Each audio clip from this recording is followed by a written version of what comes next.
I ended up being detained for probably over an hour. I didn't realize it at the time, but what I was doing was actually a felony had I kept going. Y'all have been warning me not to go on road trips alone ever since I posted my first solo road trip video over 3 years ago, and many more since then. I've been on some recent group rides though, and I do see the appeal, but solo road trips, they're just easier. Now, about that time I got detained. So this was on my cross-country trip last year. Why I didn't tell you guys about it or make a video, I don't know. I didn't have footage for a reason you'll hear about in a second. And I don't know, I was so strict on my plan for the videos I was making, I didn't think to, I don't know. But anyways, I'm telling you now. So what happened was, I was on my way from the White Sands National Park to the missile bunker in the middle of the desert, the Airbnb where I spent the night in. And on my way, I saw signs for the White Sands Missile Range. I didn't know what that was at the time, but it was obviously related to where I'd just been and where I was going, so I had to check it out. So on my way there were these big signs that had a lot of words, which was photography or videography of any kind of the gate or the missile site is illegal. I missed that.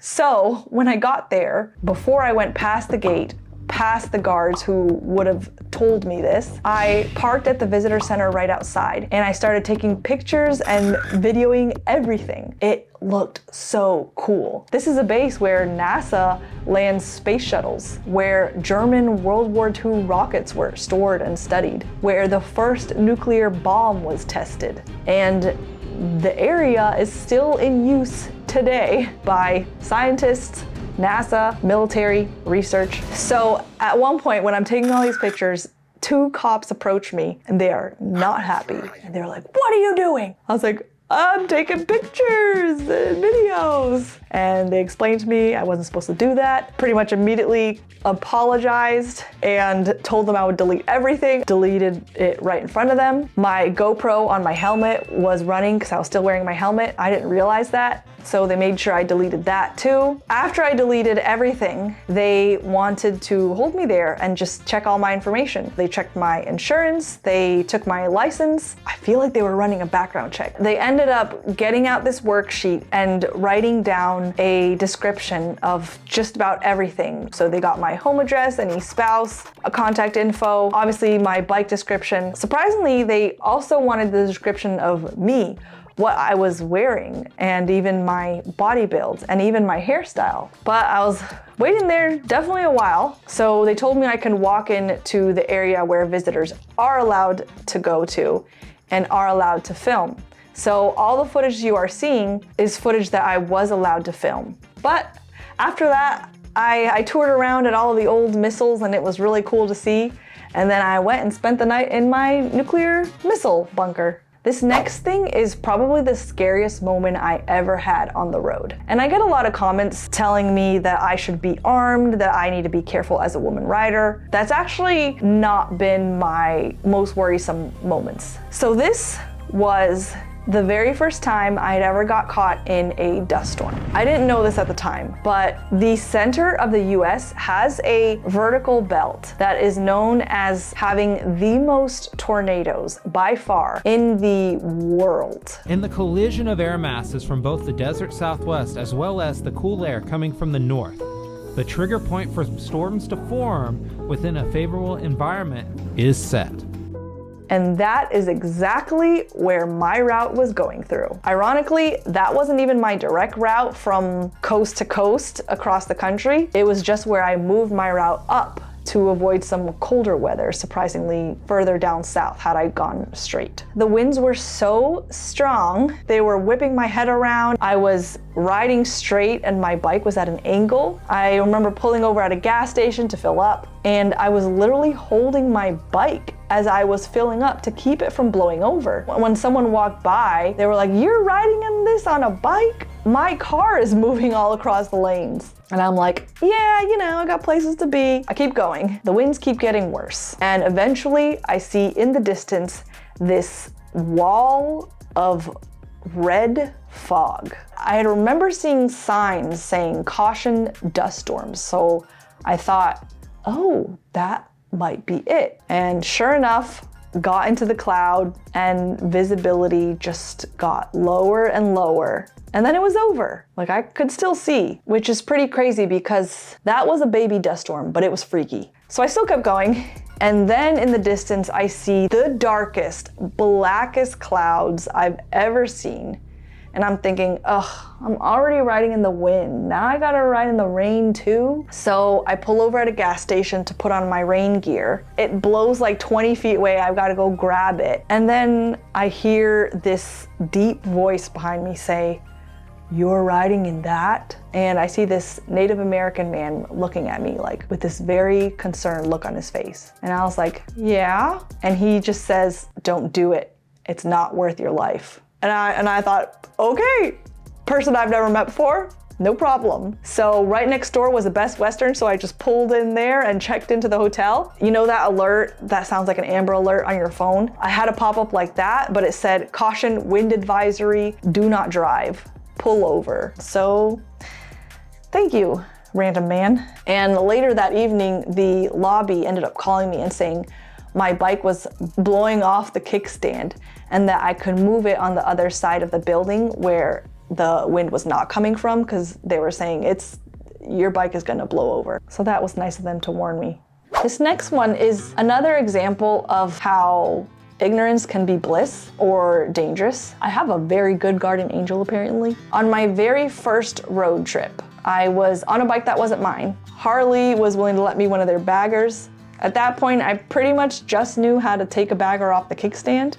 I'd only ever ridden one a couple times in Jerry's class. So I was definitely not a pro, but I did have some tricks to refer back to that I could try. Looking back now, that probably wasn't the safest thing. That trip was 2,000 miles long, my very first road trip. I ended up stopping at Her Two Wheels house, Lolly's place in Pennsylvania, and touring Revzilla headquarters and visiting Infinite Rida in South Carolina. About 90% of that trip was done through torrential downpour. Now on rides, especially long rides, I like to listen to audiobooks or music, but on that trip, the only thing I listened to for 2,000 miles was directions, because I wanted to focus on nothing else but staying upright through all this rain. And I kept thinking, there's no way this is gonna keep going. Surely it's gonna stop. And it just kept going. I found out later that I was riding through a coastal flood warning. But of course I didn't know that until about the end. But even then, what are you gonna do? I guess I could have just hunkered down in a hotel, but okay, next time I'll do that. Things like that, like being in a dust storm, in torrential downpour, riding at night sometimes, it's so important to just be as visible as possible. That's why I love my highlighter rain suit. I mean, you look like a banana. They're the same picture. And I always wear my break free, which is that light on the back of my helmet. I've got it in black and white. And this is how it mounts with this little bracket that's has a 3M tape, but it's wire free, ready to go right out of the box. You don't need to connect anything. And it flashes when you're stopping and slowing down, just by motion, by technology called accelerometer and gyrometer. Pretty cool, huh? The guys who invented it were on Shark Tank. I've got a discount code for you below. It's Doodle10. You can get it in black or white, or both. I got both. This next one didn't happen to me, but it's a very good example of what can go wrong when you're out riding and if you're not prepared, whether you're by yourself or you don't have a satellite GPS or you're just not being safe. And that's what happened to this Tail of the Dragon survivor. He and a friend were both riding the Tail of the Dragon. Both of them ended up crashing and veering off the cliff.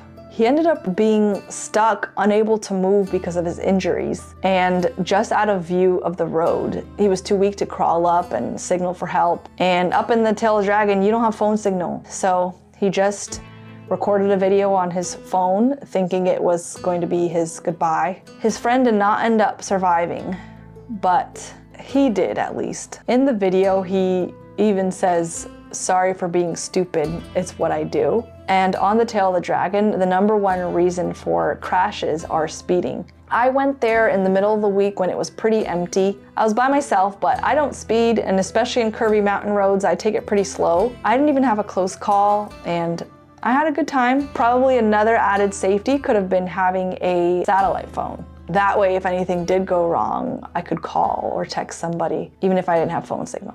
Okay, now this one happened on a group ride, and it wasn't to me, it was to the ladies I was with. I was there, I must have just been inside when it happened. It was on the Sturgis group ride with the medicine wheel ride. It was a bunch of us ladies. It was like a festival, so there was a lot of people there, family-friendly event, and supposedly one of the ladies was waiting to pump her gas behind this truck because all the cars were parked at the gas pumps in order to watch the festival, but she could see that there was someone in one of the cars. She was waiting and waiting and waiting, and finally she just decides to ask him if he's done. When she goes to the side of the guy's car to say, "Are you done pumping?" He was pumping inside the car, if you know what I mean. So ladies were kind of frazzled, so the next day we all went back, and the two ladies that saw the incident made sure to report it. Apparently he was known in the town, I think, at least according to my comment section. That's what seems to be the biggest concern that's gonna happen in almost a decade of riding. That's the only thing related to that I've come close to experiencing. This next one is something that you might see on a lot of motor instructors on YouTube. And that's about, why do people veer off the road? Why do people go wide in corners? How it's actually surprisingly not uncommon for motorcyclists to do. And this happened riding the Pig's Trail. Pig's Trail? Pig's Trail? Pig's Tail. I forgot. But I was riding in the Ozarks with Ben, the veteran biker. A woman had veered off the road after a really tight hairpin curve on her Harley. I think it was a road glide. She was okay, but I mean, you had to call a vehicle to get that towed. That's not something that you and your friends can just push back into the road. But she said it was something wrong with her bike. Like, it had just gotten work done and either the clutch or the brakes or something had failed on the bike. Just something to watch out for, you know, do your T-clocks, check over your bike, make sure everything's working, take a track day. Many track days will let you bring your own bike, whether it's a sport bike or not. If your skill level is here, just ride like here, you know, not here, you know what I mean?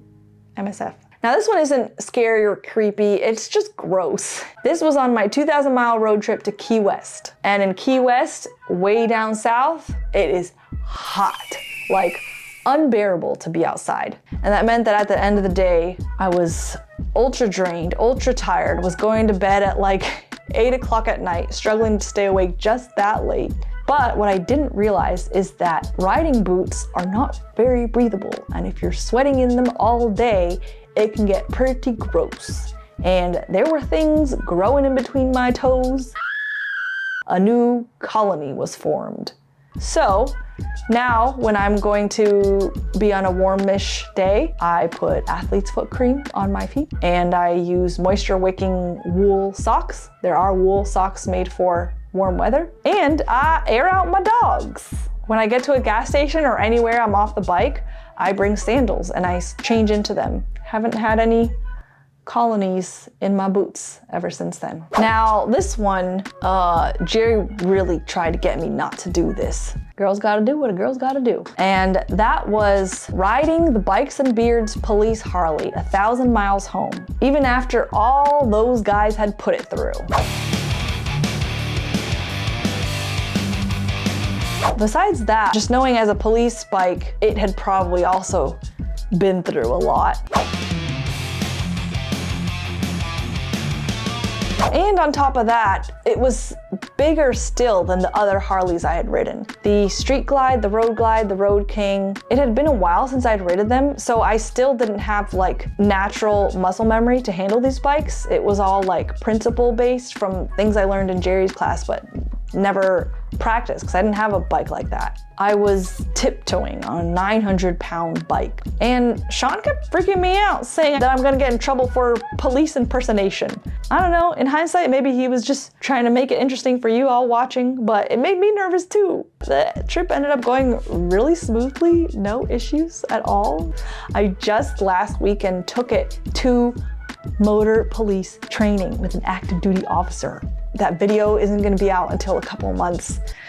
I can't wait to show you all, but it was so fun and so difficult. And shout out to Sean and Craig for letting me borrow that bike so I could practice and practice and practice before taking that training in front of motor officers.